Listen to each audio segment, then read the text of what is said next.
तो YRF spy universe की 6th movie after एक था tiger, Tiger Zinda Hai, Tiger 3, Pathaan, War 2 finally release हो गई है और वॉर 2 मैंने देखी है और ऋतिक और टाइगर श्रॉफ की मूवी वॉर की ये सीक्वल है।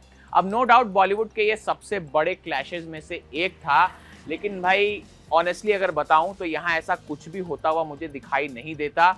ये फिल्म आपकी उम्मीदों को पूरी तरह से पंचर कर देती है। लेकिन अब आखिर ऐसा क्यों है, आइए बताता हूं। तो फिल्म की कहानी की बात करूं तो कबीर यानी ऋतिक रोशन अब देश का गद्दार बन गया है और पैसों के लिए वो किसी का भी खून करता हुआ फिर रहा है।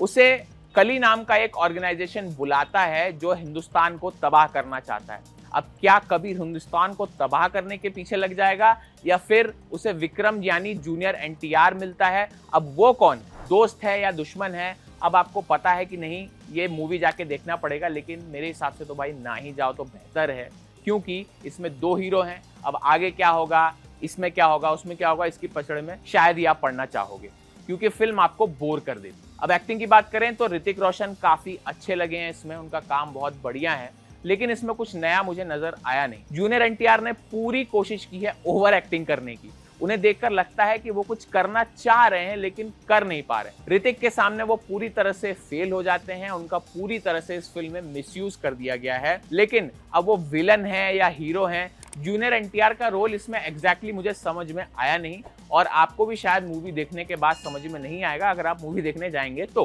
कियारा आडवाणी की बात करें तो उनका पहले ही बिकनी सीन वाला शॉट काट दिया गया था। इसके अलावा एक्टिंग स्किल्स दिखाने का ज्यादा मौका नहीं मिला, स्क्रीन स्पेस उन्हें नहीं मिला है। जितना भी मिला है बढ़िया किया है। आशुतोष राणा जैसे एक्टर को मुझे बहुत दुख हुआ, कुछ ही सीन्स में निपटा दिया गया और अनिल कपूर आखिरी में कैमियो रोल में आते हैं और बढ़िया लग रहे हैं। अब डायरेक्शन और राइटिंग की बात करें तो ये विश्वास करना मुश्किल है कि ये कहानी खुद आदित्य चोपड़ा ने लिखी है। अयान मुखर्जी ऐसी फिल्में बनाने की कोशिश कर रहे हैं, लेकिन अब उन्हें ऐसी कोशिश नहीं करनी चाहिए। ये प्रोड्यूसर और दर्शक दोनों के साथ ही एक बहुत बड़ा क्राइम होगा। अयान मुखर्जी से एक्सपेक्टेशन था कि डायरेक्शन के मामले में वो झंडे गाड़ देंगे, लेकिन यहाँ मुझे वो मीम याद आ गया।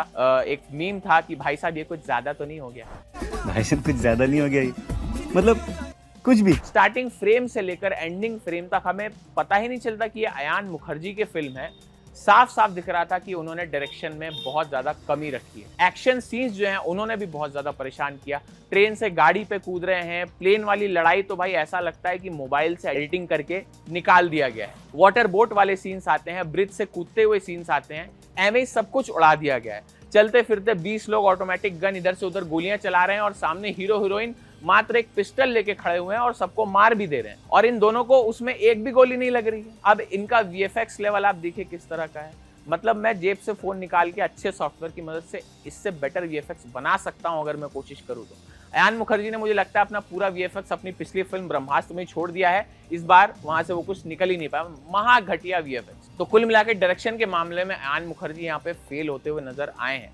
अब म्यूजिक की बात करें तो गाने इसके जो हैं आपको थोड़े बहुत अच्छे लग सकते हैं, क्योंकि इसमें एक्टर्स का डांस काफी ज्यादा अच्छा है और बहुत एक्स्ट्राऑर्डिनरी डांस है, नो डाउट। लेकिन गाने ऐसे हैं कि दोबारा सुनने का मन नहीं करता, तो डांस आप क्या ही देखोगे।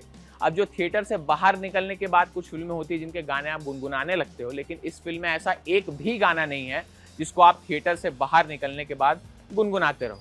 तो ओवरऑल अगर बात करूं कि कैसी है फिल्म, तो ये फिल्म देखकर आपको गुस्सा आएगा, क्योंकि ऐसी फिल्में क्यों बन रही हैं भाई। कहानी कहीं भी नहीं है, हीरो एक सीन में पेरिस में रहता है, दूसरे सीन में दिल्ली के पालिका बाजार में आ जाता है। अब जूनियर एनटीआर को एक सीन में गोली लगती है, अगले ही सीन में वो बिल्कुल ठीक हो जाते हैं भाई, दौड़ने फिरने लगते हैं।